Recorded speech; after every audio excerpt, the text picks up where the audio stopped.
La vieille maison se dressait, silencieuse, enveloppée d'une tristesse perpétuelle. Thomas, encore endeuillé, s'approchait avec prudence. Son grand-père, un homme de peu de mots et d'encore moins de sourires, était décédé, laissant à Thomas la tâche intimidante de vider la maison.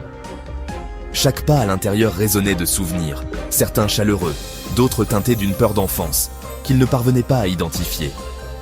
Une épaisse couche de poussière recouvrait toutes les surfaces. L'air était lourd de l'odeur du temps et des choses oubliées. Le silence n'était rompu que par le craquement des planchers sous les pieds de Thomas, chaque gémissement comme un avertissement murmuré. Le bureau du grand-père était particulièrement troublant.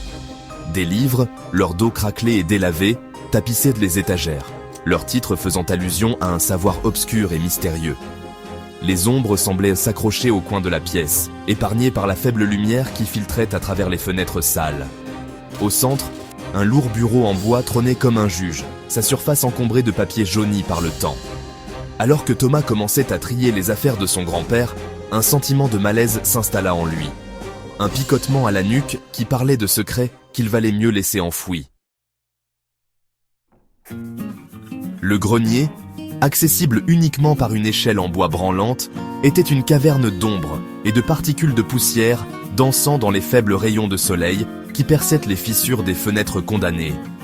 Des toiles d'araignées pendaient comme des décorations macabres, et l'air moisi était chargé de l'odeur du renfermé et du temps.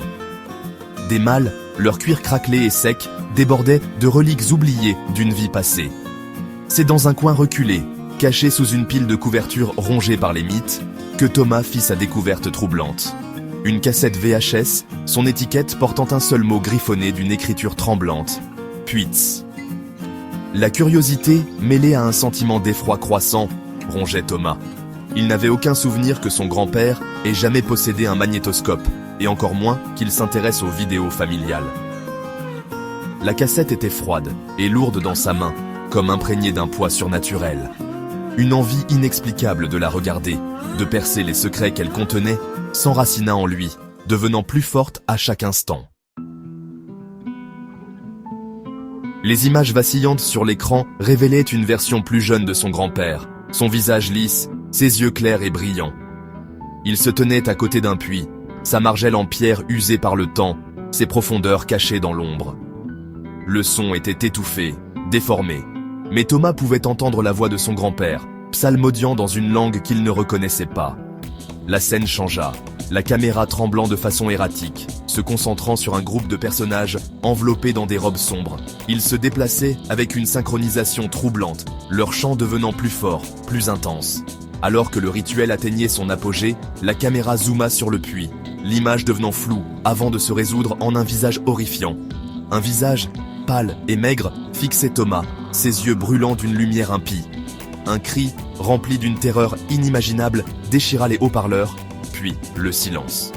Thomas resta assis, stupéfait, la pièce autour de lui s'estompant, tandis que les images de la cassette se gravaient au fond de ses paupières.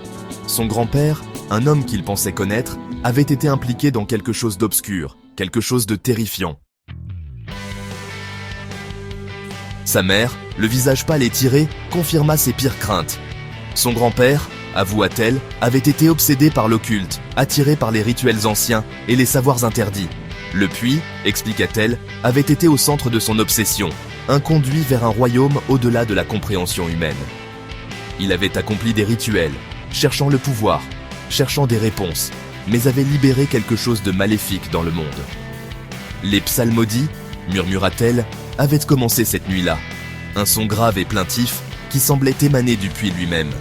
Le sommeil n'offrait aucun répit, car c'est dans ses rêves que le visage du puits revenait, ses yeux brûlant son âme, sa voix un murmure rauque qui promettait douleur et folie.